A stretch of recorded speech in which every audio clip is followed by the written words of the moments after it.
Hello दोस्तों, स्वागत है आपका सरस्वती इंस्टीट्यूट में। तो दोस्तों, अगर आप CSJMU यानी कि कानपुर यूनिवर्सिटी से स्टूडेंट्स हैं या फिर अदर यूनिवर्सिटी से भी आप अपनी पढ़ाई कर रहे हैं, तो आपके लिए ये वीडियो काफ़ी ज़्यादा इम्पोर्टेंट होगी, क्योंकि ये ऐसा पहली बार नहीं है जब स्टूडेंट्स को प्रॉब्लम आ रही है कि रोल नंबर नॉट फाउंड लिख कर आ रहा है। जब भी वो अपना रिजल्ट देख रहे हैं तो उनका रिकॉर्ड नॉट फाउंड लिख कर आ रहा है। तो ये प्रॉब्लम कई बार होती है, हर बार जितनी बार रिजल्ट आता है उतनी बार ये प्रॉब्लम होती है। इसलिए ये वीडियो आपके लिए काफ़ी ज़्यादा इम्पोर्टेंट होगी। तो आप वीडियो को पूरा ज़रूर देखिएगा कि आपको कैसे ये प्रॉब्लम सॉल्व करनी है।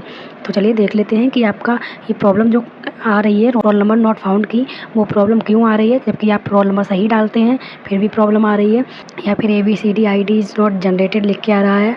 तो आप ये वीडियो पूरी देख लीजिएगा, क्योंकि ये वीडियो आपके लिए बहुत ज़्यादा इंपॉर्टेंट होगी। तो उससे पहले अगर आप हमारे चैनल पर नए हैं तो चैनल को सब्सक्राइब कर लीजिएगा, क्योंकि मैं आपको आने वाले समय में ऐसी ही वीडियो देती रहती हूँ जो आपके लिए काफ़ी ज़्यादा इंपॉर्टेंट होती हैं।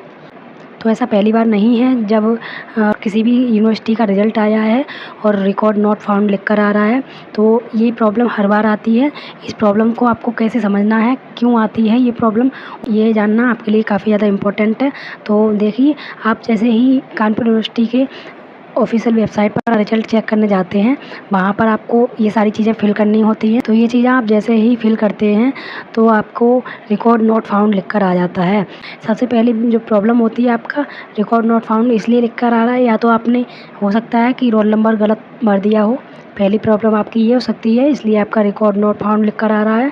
सेकंड आपका जो होता है पॉइंट, वो इसलिए हो सकता है कि कॉलेज नकल में पकड़ा गया हो आपका।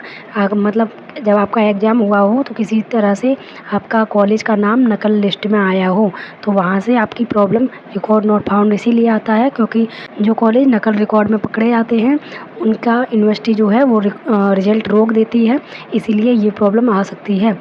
और आपका थर्ड पॉइंट जो है वो क्या हो सकता है, तो आपकी जो कॉपी चेक होती है एग्ज़ाम की, यानी कि आपका पेपर जब हुआ था उसके बाद में आपकी जो कॉपी चेक होती है, वो कॉपियों का चेक होकर आपका यूनिवर्सिटी में डाटा नहीं भेजा गया हो, तो इस तरह से आपका रिकॉर्ड नॉट फाउंड आ सकता है। क्योंकि डाटा जब जाएगा ही नहीं कॉपी चेक होकर, तो यूनिवर्सिटी रिजल्ट कैसे जारी करेगी। इसलिए आपका थर्ड पॉइंट ये हो सकता है।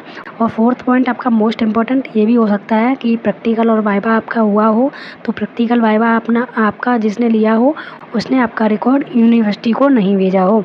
तो ये 4 समस्या हैं जिसकी वजह से आपका रिज़ल्ट जो है वो नो रिकॉर्ड फाउंड लिख कर आ रहा है, या फिर रोल नंबर नॉट फाउंड लिख कर आ रहा है। तो मैं आपको वो वीडियो भी बनाकर दे दूँगी और उसकी डिस्क्रिप्शन में लिंक दे दूँगी, वहाँ से आप देख लीजिएगा कि आपको रिकॉर्ड नॉट फाउंड में जो प्रॉब्लम आ रही है वो प्रॉब्लम कैसे सही करनी है। कुछ समय इंतज़ार कर लीजिएगा, क्योंकि हो सकता है आपका रिज़ल्ट इसलिए भी शो ना हो रहा हो। जो मैंने आपको 4 प्रॉब्लम बताई हैं उनमें से एक प्रॉब्लम हो सकती है। तो आप अपना रिज़ल्ट चेक करते समय एक बात ध्यान रखिएगा कि आपका रोल नंबर और बाकी सारी डिटेल्स सही से फिल की गई हों। और अगर सही से फिल की जा रही हैं फिर भी आपका रिकॉर्ड नॉट फाउंड लिख कर आ रहा है, तो आपका जो 3 पॉइंट मैंने बताए हैं उनमें से कुछ एक प्रॉब्लम हो सकती है, यानी कि कॉलेज आपका या फिर नकल में पकड़ा गया होगा, या फिर आपकी कॉपी चेक होकर आपका डाटा यूनिवर्सिटी में नहीं भेजा गया होगा, या फिर प्रैक्टिकल और वाइवा का जो डाटा है वो आपको यूनिवर्सिटी के पास नहीं भेजा गया होगा।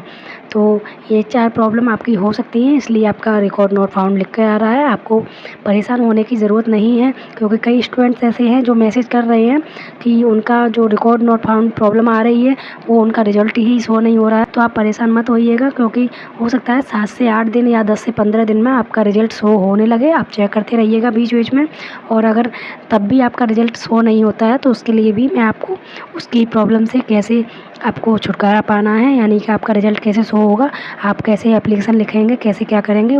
तो तब तक के लिए आप हमारे चैनल पर जुड़े रहिए, क्योंकि आपको जो भी नई जानकारी होगी CSJMU यूनिवर्सिटी से मैं वो आपको अपने चैनल के माध्यम से दे दूँगी। आपको इस प्रॉब्लम से कैसे निपटना है मैं आपको वीडियो बनाकर दे दूँगी, और उसकी लिंक भी मैं आपको इसी के डिस्क्रिप्शन में दे दूँगी। तो चलिए मिलते हैं एक नई वीडियो के साथ, तब तक के लिए जय हिंद।